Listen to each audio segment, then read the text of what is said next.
L'heure de Ferry, ravi de vous retrouver pour ce nouveau rendez-vous qui n'est plus si nouveau, cher Luc. Bonjour à vous. Ça fait maintenant plusieurs semaines qu'on se retrouve ensemble. Bonjour, ravi de vous retrouver. Bonjour, une heure ensemble, en effet, pour prendre le temps, s'arrêter, se questionner et aller un peu plus loin. On en a besoin.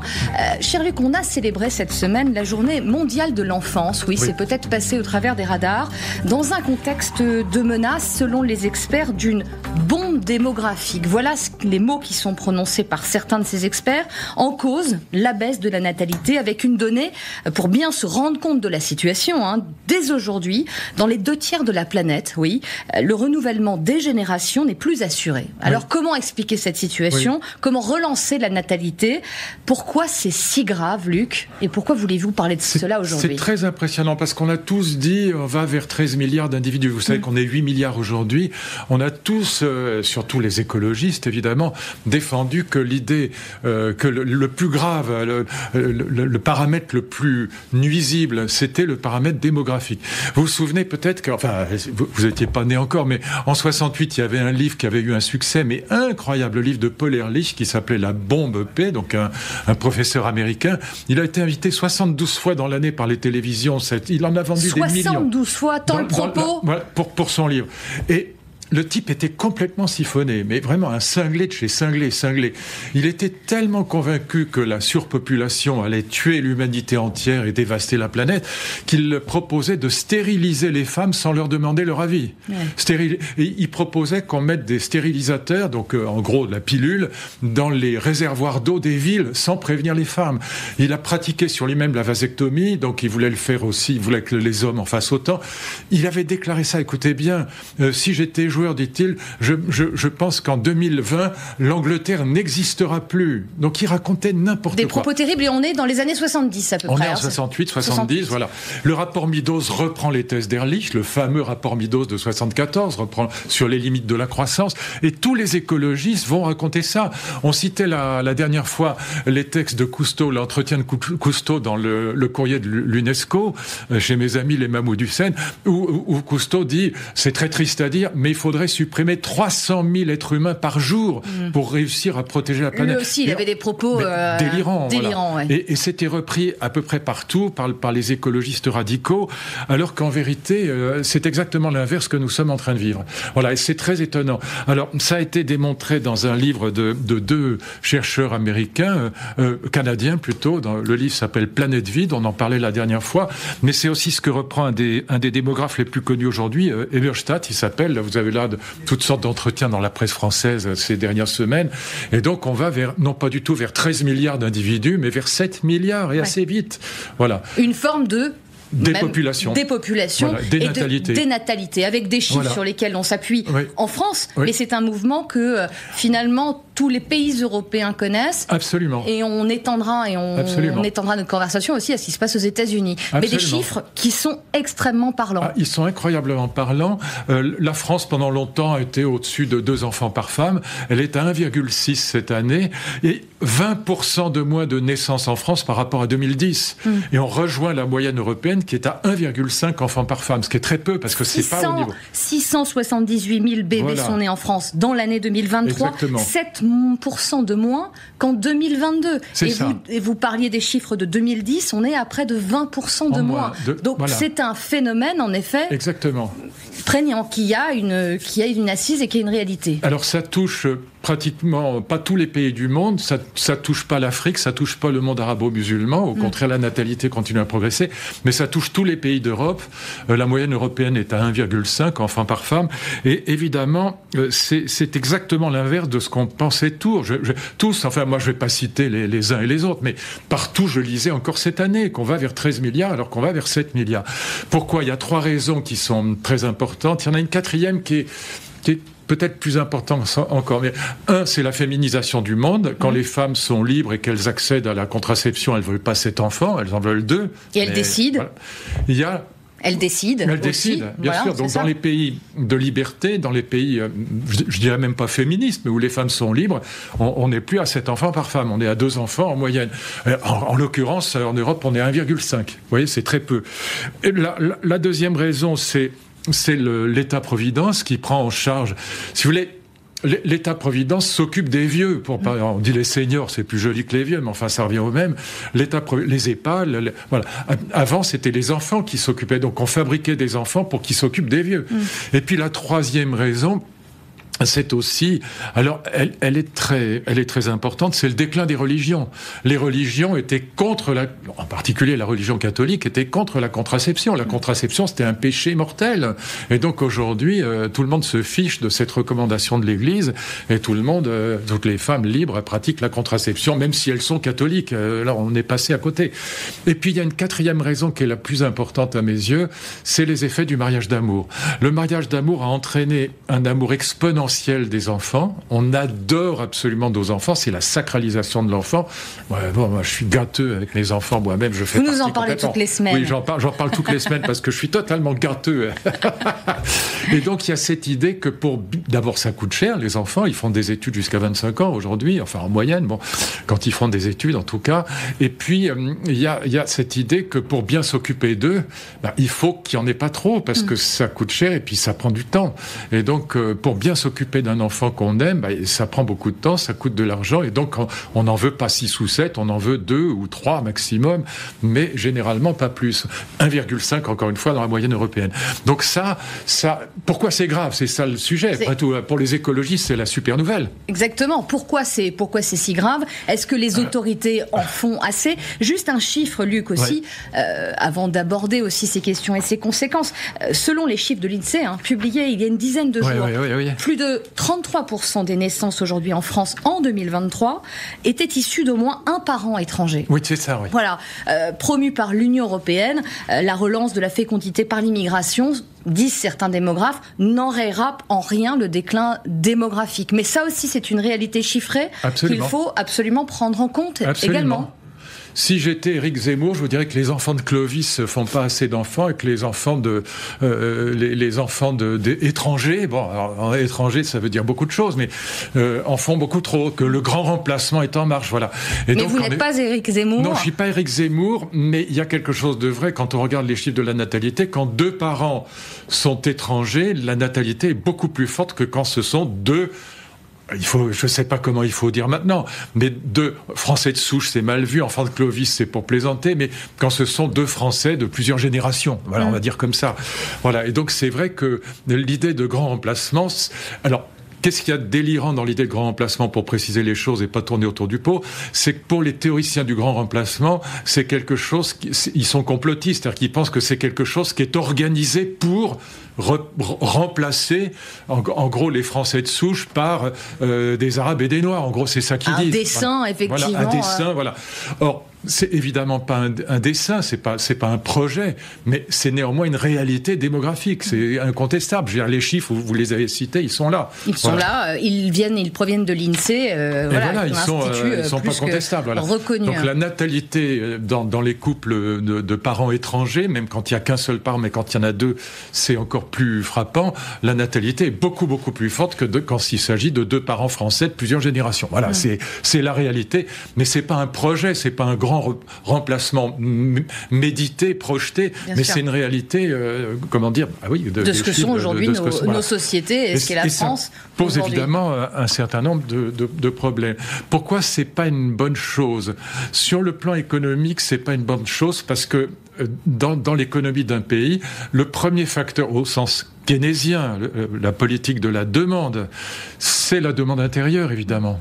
Donc, quand vous avez une baisse de natalité, vous avez moins d'enfants, donc moins de parents qui vont acheter des choses pour leurs enfants, voilà. Et puis moins de monde. Et donc, on a évidemment une demande intérieure qui faiblit. Et la demande intérieure, encore une fois, en termes keynésiens, c'est quand même le premier facteur de politique de la demande.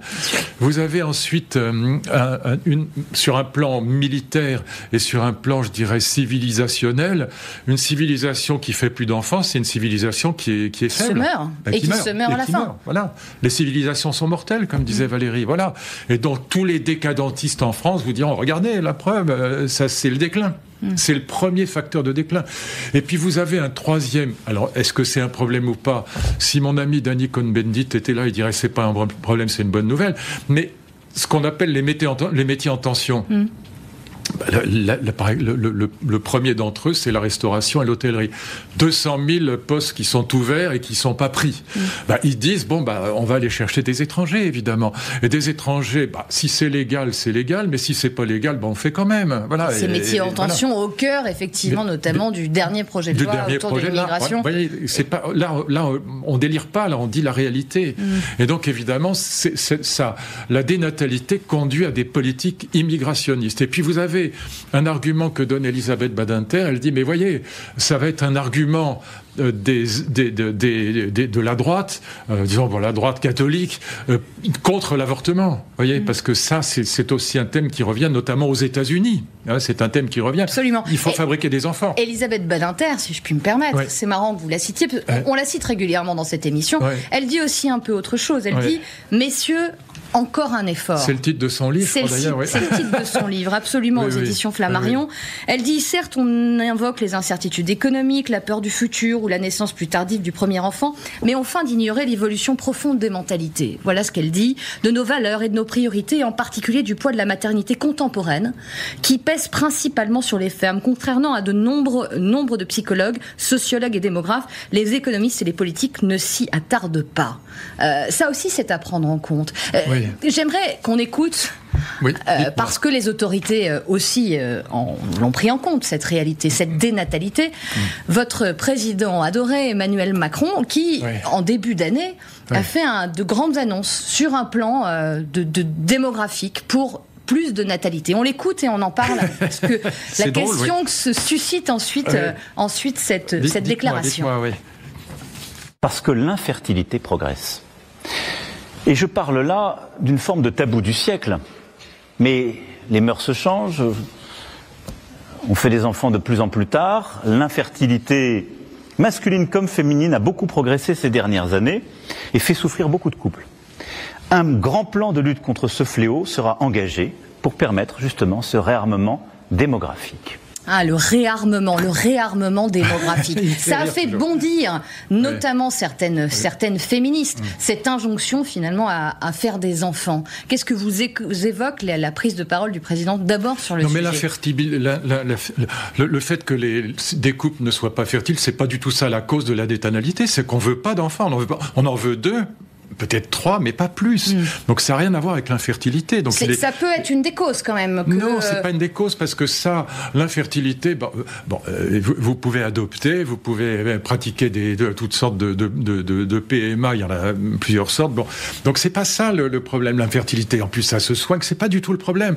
Le problème, c'est vraiment que la sacralisation de l'enfant et la liberté de la femme font les deux ensemble que on ne veut plus, c'est dans toute l'Europe, on ne veut plus qu'en gros, un et demi, j'allais dire, mais 2 enfants par couple. Voilà, c'est ça l'idée. Et ça n'a rien à voir avec l'infertilité. Du reste, il me fait rire parce qu'il n'a pas d'enfants, lui. C'est vrai. Contrairement à Elon Musk, on a 12. Absolument. Et on va y venir doucement. Mais vous comprenez que ce type, finalement, d'injonction à faire des enfants... C'est idiot. C'est idiot. C'est complètement idiot. Vous dites c'est idiot. Mais c'est absurde. J'aimerais vous faire réagir parce que c'est pas féministes... parce que je vais vous dire, faites des enfants, Marie, que vous allez aller tout de suite fabriquer des enfants. Ce n'est pas la bonne manière de procéder. Pas du tout. Alors vous passez un autre extrait de quelqu'un qu'on connaît bien, Sandrine Rousseau. Oui. Voilà, elle a réagi. C'était en janvier. J'adore. Que des gens pour vous mettre de très bonne humeur. Voilà comment elle a réagi au propos du chef de l'État en janvier dernier. La question de la natalité, on a l'impression que c'est une espèce d'affaire d'État. On a l'impression que les utérus des femmes sont une affaire d'État. Alors, je le rappelle, les utérus des femmes ne sont pas une affaire d'État. Chaque femme est libre de choisir de faire des enfants ou de ne pas en faire, que toute décision est légitime d'en faire ou de ne pas en faire, et qu'il n'y a pas d'espèce d'enjeu national à ce qu'il y ait... Non, il n'y a pas d'enjeu national à ce qu'il y ait des enfants. Pas d'enjeu national à ce qu'il y ait des enfants. Là aussi, c'est d'une rare stupidité. Vous dites, personne ne veut obliger les femmes à faire des enfants, ni les hommes d'ailleurs. Mais il y a un enjeu national, je viens de vous dire pourquoi. Encore une fois, la demande intérieure, une civilisation qui s'effondre, qui ne croit plus en son avenir, et puis la question de l'immigration, évidemment, qui va remplacer le déficit de natalité des Français ou des Européens. Et donc, c'est pas parce que, encore une fois, dans le monde africain et dans le monde arabo-musulman, il n'y a pas cette dénatalité. Elle existe... la dépopulation au Mexique, dans le sud-est asiatique, peut-être même en Chine, peut-être même en Inde, mais où pas... on a remis d'ailleurs en Chine la politique de l'enfant unique. On y revient totalement. Alors, là où Sandrine Rousseau se trompe totalement, c'est que c'est bien un enjeu national, mais c'est pas en donnant l'injonction, en disant mais voilà, faites des enfants, enfin tout de même. Bon, c'est pas comme ça que ça marche. Et c'est pas non plus une question d'argent, si vous voulez. On n'est plus dans les années 50 où le petit dernier, le 4e enfant, c'était celui qui, grâce aux allocations familiales, allait permettre d'acheter la 4 chevaux ou la machine à laver. Je veux dire, c'est fini, c'est pas comme ça que ça marche. En revanche, ce qui est vrai, c'est que les conditions dans lesquelles nous élevons nos enfants, si elles étaient meilleures, crèches par exemple, on parle beaucoup des crèches et on en parle beaucoup en mal aujourd'hui, l'école, si cet accueil des enfants, notamment des petits, était mieux fait, là je pense qu'il y aurait une incitation, mais de toute façon personne ne va obliger personne à faire des enfants. Ça fait partie en effet, vous avez absolument raison, de la charge mentale aussi des parents, de se dire effectivement comment après la naissance je vais gérer ce petit bout et comment je vais m'en occuper. Évidemment, parce que c'est évidemment avoir 4 enfants aujourd'hui, c'est déjà quand même une charge. Et il faut une voiture plus grande. Voilà. Alors c'est vrai que ça coûte de l'argent, mais c'est pas les allocations familiales qui vont changer ça. Mais en revanche, on a forcément plus on a d'enfants. Les enfants, c'est merveilleux, mais c'est une source d'angoisse permanente. Vous avez des enfants qui ratent l'école, vous avez des enfants qui se droguent, vous avez des enfants qui sont blessés, qui ont un accident, et donc c'est des petits êtres humains, et donc ils sont fragiles, et donc plus vous en avez, plus c'est des angoisses, des soucis, même si c'est aussi un facteur de joie et d'amour incomparable. Mais précisément pour ça, parce que en fait on aime nos enfants, on a beau avoir aimé ses parents, ses frères et sœurs, ses femmes, ses maris, ses maîtresses, ses amants, tout ce que vous voudrez, ça n'a rien à voir. Les enfants vous arrachent des sentiments qui sont infiniment plus forts que toutes les autres formes d'amour, parce que pendant très longtemps, c'est un amour gratuit, parce que non réciproque. On s'occupe d'un bébé, on est là, c'est adorable évidemment, mais on s'occupe de lui sans attendre un retour. Tandis qu'avec votre mari ou votre amant ou votre femme ou votre maîtresse, vous attendez une égalité dans l'amour, ou alors c'est que vous êtes masochiste. Tandis qu'avec nos enfants, on leur demande pas de nous renvoyer l'amour immédiatement. En tout cas, vous en parlez parfaitement. Une problématique qui, dans la campagne électorale américaine aussi, a été un enjeu, un vrai enjeu électoral. Là, aux États-Unis, la dénatalité aussi est un sujet en moindre mesure, une baisse des naissances d'environ 2% en 2023 par rapport à 2022. Et un homme qui compte beaucoup aujourd'hui dans le paysage politique, Elon Musk. Elon Musk qui aujourd'hui fait partie du gouvernement du prochain président des États-Unis. C'est même quasiment le numéro 1. Numéro 1, qui a eu ce tweet récent: Europe is dying. L'Europe se meurt, en montrant cette carte de l'Europe et de cette infertilité. Vous voyez ces pays touchés plus ou moins grandement par cette dénatalité. Et voilà ce qu'il disait le 17 août dernier, comparant peut-être ce qui se passait dans son pays à ce qui s'est passé à Rome. Écoutons Elon Musk et on en discute ensuite. Rome est tombée parce que les Romains ont cessé de faire des Romains. C'est en fait le problème fondamental. Et il y avait d'autres choses. Ils ont connu une série d'épidémies de paludisme, de peste, etc. Mais il y en avait déjà eu avant. C'est juste que le taux de natalité était bien inférieur au taux de mortalité. Le thème de la démographie est l'une des obsessions d'Elon Musk, à l'instar d'autres très grands milliardaires. Comment comprendre ce prisme-là de la part de... Sur le déclin de l'Empire romain, ça n'a rien à voir. Donc c'est une erreur historique, le déclin de l'Empire romain.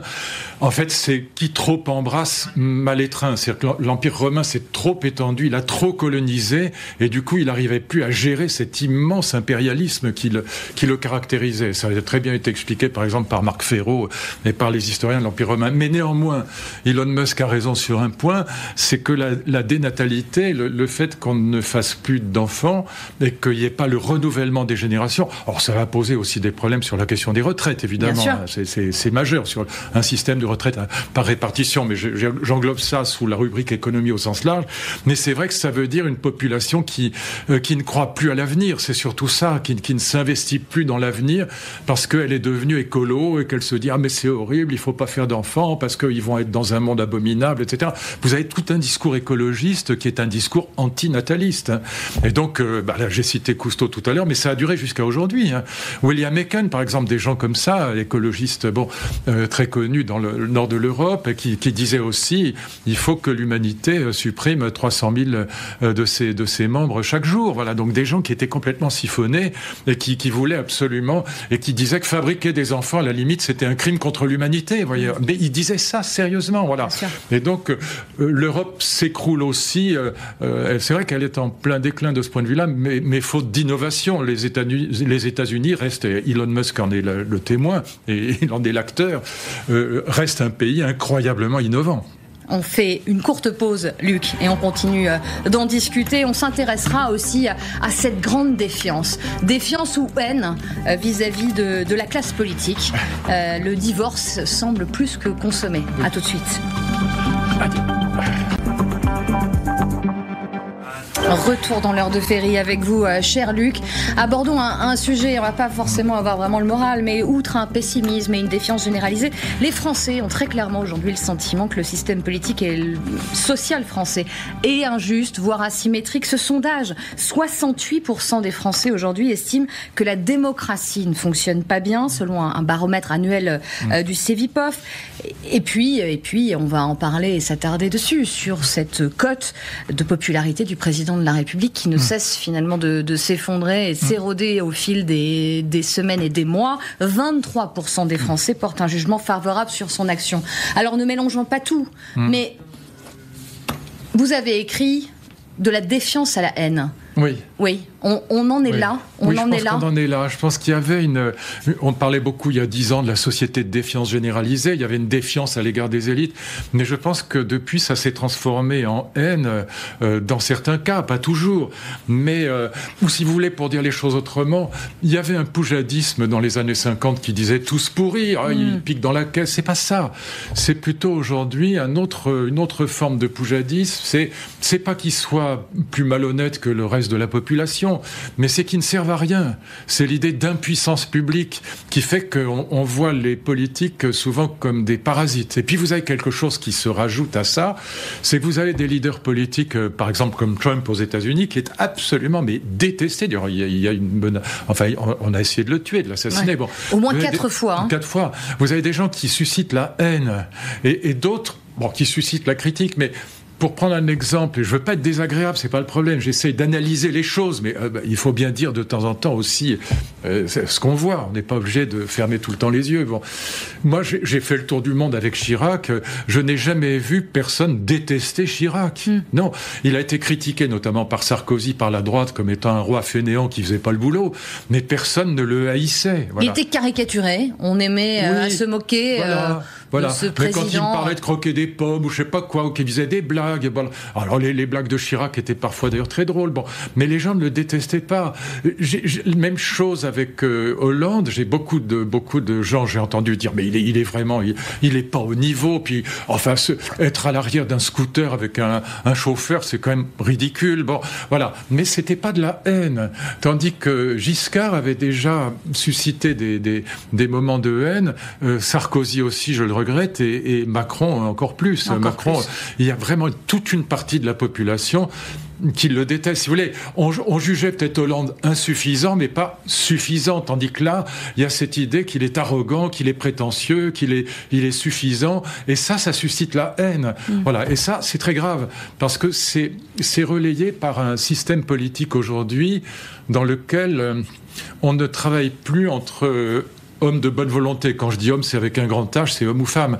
Mais si vous voulez, on a 6 courants politiques, je l'ai souvent dit. On a ce qui reste des gaullistes, les LR, ce qui reste du Parti socialiste, il y a l'extrême droite, il y a l'extrême gauche, il y a les écolos, il y a le centre. Et donc du coup, ces 6 courants se détestent entre eux. Et cette détestation, au lieu que franchement, il y en a qui pourraient travailler ensemble. C'est pour ça que moi je défends la proportionnelle. Ils essayent, certains essayent, mais ça semble regardez, même dans la effectivement... coalition actuelle, ils se détestent. Le socle commun n'a plus rien de commun, il en n'a effet. rien de commun, voilà. Ouais. Regardez les déclarations du ministre des Finances, qui est assez un boulet tiré contre Barnier, en disant il faut peut-être pas l'impôt de trop, méfiez-vous, c'est un boulet contre son propre Premier ministre. Bon, Attal joue sa carte, enfin bref. Et vous avez ces 6 courants qui se détestent, et ça infiltre, ça insuffle, voilà, dans les réseaux sociaux aussi, parce que les réseaux sociaux sont devenus c'est les poubelles de la haine aujourd'hui. Sous couvert d'anonymat. Juste avant d'en venir aux réseaux sociaux, parce qu'en effet, ça nourrit en effet cette défiance et cette haine. Juste m'arrêter sur ce que vous disiez. On a eu l'époque du tous pourris. Et maintenant, vous dites et décrivez parfaitement, on est plus dans le tous inutile ou bon à rien. Bon à rien, mais juste m'arrêter sur un phénomène qu'on a tous constaté à l'occasion de la dissolution et des législatives anticipées. Des taux de participation jamais vus à une élection. Et on se disait, on décrivait, nous, commentateurs, en plateau de télévision, finalement, c'est peut-être la fin du aquabonisme. À quoi bon aller voter, ça sert à rien. Il y a eu un regain de mobilisation. Donc peut-être que les Français, à ce moment-là, se sont dit, non, peut-être pas tous inutiles, ça peut servir à quelque chose. Se déplacer. Non, vous faites non de la tête. Ce serait la bonne hypothèse. J'adorerais vous dire oui, mais c'est pas ça. Quand vous réfléchissez à la dernière élection, le but c'était de faire barrage. Souvenez-vous, c'était faire barrage. Le NFP, c'était faire barrage à Marine Le Pen, et la droite disait mais il faut faire barrage au NFP parce que leur programme économique est délirant. Donc ce que je décris, la mauvaise lecture. Pardon, mais c'était l'idée de faire barrage, c'est un vote négatif, donc c'est un vote de haine à nouveau. Vous voyez, on vote contre Marine Le Pen, on vote contre le NFP, on vote contre Mélenchon, on vote contre les Arabes, on vote contre les Juifs parce que on est islamo-gauchiste ou parce qu'on est islamophobe. C'est ça, pardon d'employer des mots qui sont un peu brutaux, mais c'est ça la réalité. Et ça, c'est cette réalité que reflètent les réseaux sociaux. Alors moi, ça fait des années que je défends la levée de l'anonymat. Et j'ai des amis qui me disent, mais non, il ne faut pas lever l'anonymat parce que ce serait une atteinte à la liberté d'expression. Mais enfin, la liberté d'expression, c'est le retour de la lettre anonyme. Enfin, c'est dingue de défendre ça. Il faut être malade pour défendre ça. La liberté d'expression, c'est pas la lettre anonyme dans la période de Vichy. Bon. Et là, ces réseaux sociaux auraient pu être un nouvel espace ce que les Allemands appellent l'Aufklärung, un nouvel espace de discussion argumentée, de partage, de débat, voilà. Mais c'est devenu les poubelles regardez la petite Mila, les poubelles de la haine. En quelques semaines, elle avait dit des choses insultantes sur l'islam, mais en quelques semaines, elle a reçu 70 000 menaces de mort et de viol. Non, mais sous protection policière. Et ça, si on levait l'anonymat sur les réseaux sociaux, ça stopperait 90% de ces poubelles de la haine. Pourquoi ? Parce que quand vous signez vous-même de votre nom, vous faites attention à ce que vous dites. Et en plus, ça permettrait de poursuivre les gens qui continuent dans le racisme, l'antisémitisme. Pour vous, c'est aujourd'hui un générateur finalement de cette atmosphère. C'est un accélérateur, comme on parle pour les incendies. Quand il y a des accélérateurs d'incendie, vous savez, il y a des produits qui permettent, quand on met le feu quelque part, d'accélérer le feu. Les réseaux sociaux, au lieu d'être ce qu'ils auraient dû être, c'est-à-dire des lieux de partage, d'argumentation et de dialogue et de rencontre, ce sont les poubelles de la haine et du complotisme. D'ailleurs, Elon Musk lui-même voulait, quand il a racheté Twitter et qui s'appelle X maintenant, son projet initial, c'était de faire comme Amazon Prime, c'est-à-dire d'obliger à ce qu'on paye un tout petit peu pour qu'on mette sa carte Visa ou autre, enfin sa carte de crédit pour identifier les gens. Alors les gens disent mais oui, mais on peut identifier les gens sur les réseaux parce que vous avez par exemple l'adresse HTTP qui vous permet de savoir. L'adresse IP qui vous permet de remonter. Mais cet argument est débile parce que bien sûr qu'on peut remonter, mais quand vous avez des milliards de postes par jour, il faudrait des millions de magistrats et de policiers pour poursuivre. Donc du coup, en fait, on ne peut pas poursuivre. Quand vous avez 4 milliards de postes par jour sur X, c'est à peu près ça, j'ai pas les chiffres exacts, mais vous avez des milliards de postes par jour, donc vous ne pouvez pas poursuivre des milliards. Et sur les milliards de postes, vous avez des dizaines de millions de menaces de mort, de propos antisémites, racistes, de toutes les saloperies possibles. Et un Elon Musk qui est quand même aussi un grand défenseur de la liberté d'expression, de la dérégulation aussi, et qui est souvent accusé de mettre de l'huile sur le feu. Bien sûr, mais vous comprenez bien que la liberté d'expression n'est pas la même, elle n'a pas la même caractéristique en démocratie et dans un pays totalitaire. Bien sûr. Si j'étais, je dirais pas qu'il faut lever l'anonymat en Afghanistan ou en Iran, voilà, ou même en Russie. Et donc, mais en revanche, dans une démocratie comme la France, les démocraties européennes, la première chose à faire sur les réseaux sociaux, c'est de lever l'anonymat enfin, c'est quand même un minimum qu'on soit responsable de ce qu'on dit, enfin, tout de même. Pour préciser, grâce à mon excellent chef d'édition, Elliot Podins, plus de 9120 tweets sont publiés chaque seconde. Chaque seconde. Alors, voilà ce déferlement, en effet, sur les réseaux sociaux. Et donc, du coup, on ne peut pas poursuivre. Théoriquement, on peut poursuivre, adresse HTTP, on peut voir qui est derrière, on peut lever le pseudo, mais la quantité fait qu'on ne peut pas poursuivre. Voilà. Et moi, toute personne publique reçoit des menaces de mort en permanence, et aujourd'hui, ça n'est pas puni. Ça n'est pas puni aujourd'hui, les menaces de mort. On fait des rappels à la loi, dans le pire des cas, vous avez des gens qui ont 2 mois avec sursis, mais ça n'est pas puni. Alors, le commissaire européen Thierry Breton, à l'époque, quand il était encore à Bruxelles, a mis en place cette tentative de régulation, mais pour certains observateurs... Ils n'ont pas levé l'anonymat. Absolument. Ils n'ont pas osé lever l'anonymat, alors que c'est la seule chose à faire. En tout cas, c'est la première chose. Ils sont beaucoup occupés des caméras de surveillance. Je n'ai rien à faire des caméras de surveillance. Je m'en fiche. J'ai rien à cacher, c'est pas grave. Ça peut être très utile, les caméras de surveillance. En revanche, l'anonymat sur les réseaux sociaux, c'est une honte. Et les gens qui défendent la liberté de penser en disant, mais finalement, les lettres anonymes, c'est la liberté de penser, mais c'est le contraire. C'est l'inverse. Luc, j'aimerais, sur l'efficacité de la politique, de cette défiance, nous arrêter sur des propos d'un certain Boris Johnson, qui publie ses mémoires, et qui, à propos d'un certain Steve Bannon, ce n'est pas le sujet, mais qui était l'ancien gourou de Donald Trump, dit « Nous semblions l'un comme l'autre détester le politiquement correct, et nous étions tous les deux d'avis que des millions de personnes se sentaient exclues du débat actuel. » Voilà son constat aussi, en disant... aussi qu'aujourd'hui, politique et les peuples restent aussi profondes que dangereuses. Combien de temps va-t-on encore s'étonner des victoires comme celle de Donald Trump ? Comme si finalement, il y a une totale déconnexion entre ce qu'on appelle les élites et la France périphérique. La France périphérique. Là, il parle de l'Amérique, il parle de son pays, mais c'est peut-être à coller et à calquer sur ce que l'on vit, nous aussi. Est-ce que c'est un constat que vous partagez aussi, qui peut expliquer cette défiance et même plus loin, cette haine que vous décrivez ? Oui, parce que... Alors, il y a aussi le fait que quand vous avez un paysage politique divisé en 6 courants, comme je l'ai dit tout à l'heure, le président de la République, de toute façon, a mécaniquement, et c'est pas de sa faute, 80% des Français contre lui. Mais ce qui me gêne chez Boris Johnson, c'est que c'est le plus grand menteur de la planète. Il a menti sur l'immigration, il a menti sur le Brexit, il a menti à peu près sur tout, comme Trump. D'ailleurs, Trump est un menteur pathologique. Ce qui est vrai dedans, c'est que les élites, entre guillemets, mais au sens sociologique du terme, ça ne veut pas dire que les élites sont formidables, mais c'est ce qu'on appelle les élites ont quand même une tradition de mépris du peuple, de la France périphérique, qui se paye très cher aujourd'hui, et la victoire de ce qu'on appelle les populismes en Europe, que ce soit Madame Meloni en Italie ou que ce soit Madame Le Pen en France, enfin là elle est en très grande difficulté, mais enfin elle ne cesse de progresser depuis 10 ans, c'est lié à cette, je dirais plus que pas l'oubli de la France périphérique, mais le mépris. Vous savez, il y a Glucksmann, Raphaël Glucksmann, qui a parlé avec une dame qui votait Front National, enfin Rassemblement National, et il lui dit, mais pourquoi vous votez Rassemblement National ? Et vous savez, on a beaucoup cité ça, ce que cette femme lui a répondu. Mais c'est les seuls qui n'ont pas honte de nous. Et là, ça donne raison à Boris Johnson sur ce point-là. Sur cette déconnexion ? Mais évidemment. Voilà. On a complètement oublié le peuple old school, si je puis dire, à l'ancienne, voilà. C'est-à-dire le peuple des campagnes, d'ailleurs, vous voyez la révolte des agriculteurs, le peuple de la périphérie au profit d'élites mondialisées, qui peut-être ont raison sur le fond, par exemple, moi je défends l'Union européenne, mais qui n'ont pas écouté suffisamment ce peuple, et qui, ce peuple, se venge en votant, évidemment, pour Meloni, pour Orban, pour Le Pen, pour qui vous voulez, mais qui, au moins, ne les méprise pas. En tout cas, c'est comme ça qu'ils le vivent. Et je pense que cet oubli du peuple, c'est quelque chose que nous payons. Et c'est vrai que Donald Trump, il a joué là-dessus, mais avec beaucoup d'intelligence et beaucoup de talent. On ne peut pas lui retirer ça. Et il arrive à la Maison-Blanche. Évidemment.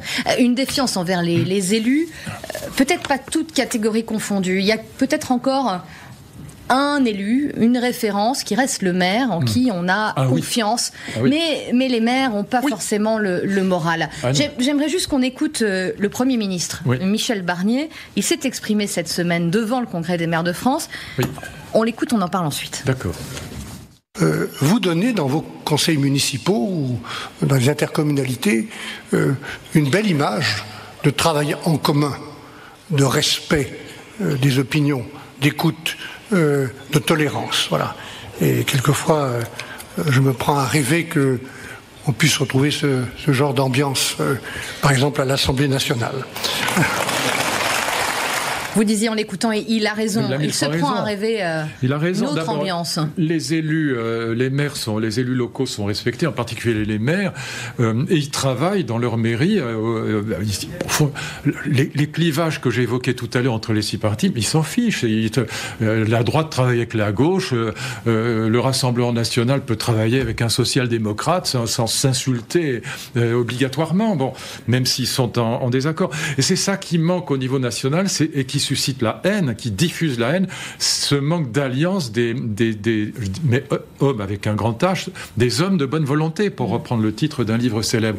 Et donc, c'est ça qui manque. Et puis alors, les maires, ils n'en peuvent plus. J'entendais le discours du maire de Cannes, le patron des maires de France, David Lisnard, qui est un type remarquable, qui est quelqu'un de très honnête. Le maire de Cannes. Le maire de Cannes, qui est un type talentueux, moi je l'aime beaucoup, et il disait très clairement, on n'en peut plus de la bureaucratie administrative qui nous tombe de haut et qui ne connaît rien à ce que nous vivons. Voilà, il donnait des tas d'exemples. Et il rajoute même, je me permets, si l'on veut éviter que les prochains gilets jaunes soient en écharpe tricolore, il va falloir faire confiance aux maires. Parce qu'il y a vraiment l'expression aujourd'hui... Oui, d'une colère, d'un ras-le-bol généralisé, de maires qui démissionnent. Mais il y a une fuite... crise des vocations réelle. Et puis des maires qui considèrent aujourd'hui, pensent avoir une action inefficace. Gros blues aujourd'hui de nos élus locaux. Ça dit quoi ? Ça dit quoi ? Écoutez, alors qu'ils sont, c'est pratiquement dans le paysage politique les seuls qui suscitent encore une vraie confiance de leurs administrés. Voilà. C'est cette bureaucratie qui leur tombe dessus, avec des directives qui sont souvent contradictoires, notamment des directives écologiques qui sont...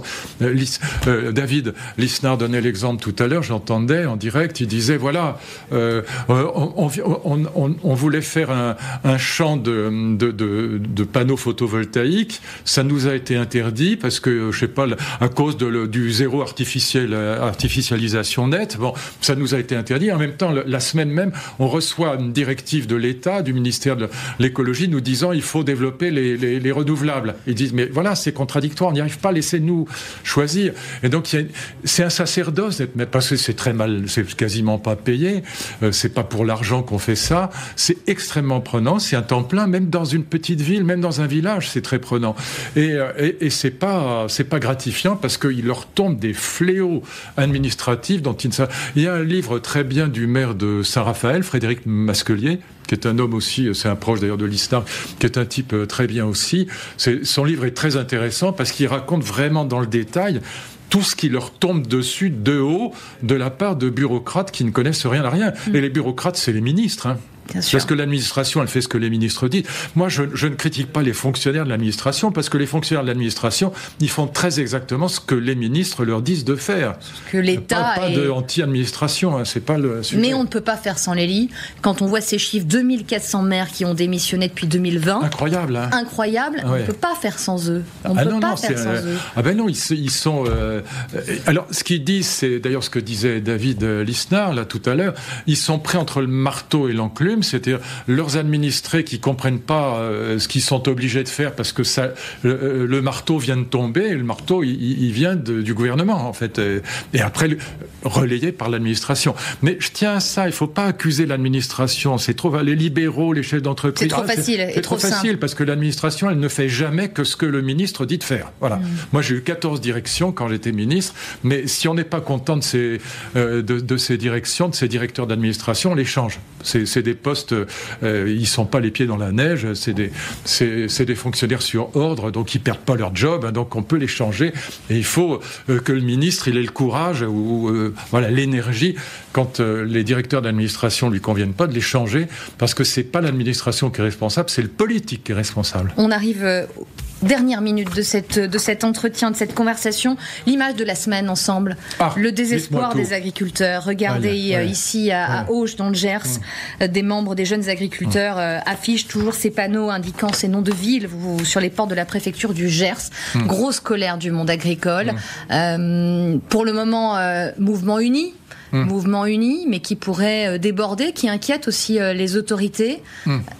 Vous en dites quoi, là, Luc, de cette colère et de cette expression? C'est un monde que j'ai bien connu, parce que passé les 25 premières années de ma vie à la campagne, et puis j'avais des cousins qui avaient une petite ferme en Auvergne. Bon, c'est un monde que j'ai paradoxalement bien connu, parce que c'est pas le mien, mais je l'ai vu de près. Et donc je comprends parfaitement que ces gens qui travaillent 12 heures par jour, et qui n'arrivent pas à vivre de leur travail, deviennent fous furieux. C'est absolument normal. Cela dit, je maintiens qu'ils se trompent de cible. Le Mercosur est absolument pas mauvais pour les agriculteurs français. C'est pas ça qui est mauvais pour eux. Ce qui est mauvais pour eux, c'est le manque d'innovation qui est lié aux charges, comme toutes les autres entreprises, qui les écrasent et qui les empêchent d'innover. C'est pour ça que l'Allemagne ou l'Espagne, par exemple, ne sont absolument pas contre le Mercosur, parce que ils ont investi dans l'innovation depuis des années, et c'est ça qui manque à l'agriculture française. Donc il faudrait que le gouvernement aide les agriculteurs français à investir dans l'innovation pour ne plus avoir peur de l'ouverture au grand large, parce que le Mercosur est pas un mauvais projet. À dire ça, je vais me faire tuer. Mais c'est pas le problème des agriculteurs. C'est pas là, ils se trompent de cible. Le vrai problème, encore une fois, c'est les charges qui pèsent sur eux et qui les ont empêchés depuis des années d'investir dans l'innovation. Je vous donne un chiffre qui est quand même très frappant, et ça aussi, ça explique le désespoir. En 1950, il y avait 6 millions d'agriculteurs en France. Il reste 310 000 à peu près exploitations agricoles aujourd'hui. Divisé par 10 le nombre d'agriculteurs. Enfin, je calcule mal. Donc l'investissement, vous le dites, voilà, c'est l'investissement dans l'innovation, et là, il faut les aider à le faire. Voilà, c'est ça qui est très important, plutôt que... Parce que on parle de l'importation des tonnes de bœuf, mais c'est même pas 2% de la production européenne. Donc, vous voyez, on se trompe de cible en tirant sur l'Amérique latine. Et en plus, c'est un accord qui, par ailleurs, est très bénéfique dans d'autres domaines, mais bon. Merci infiniment, Luc, pour cet échange cette semaine. On se retrouve la semaine prochaine. Restez sur BLCI. À tout de suite.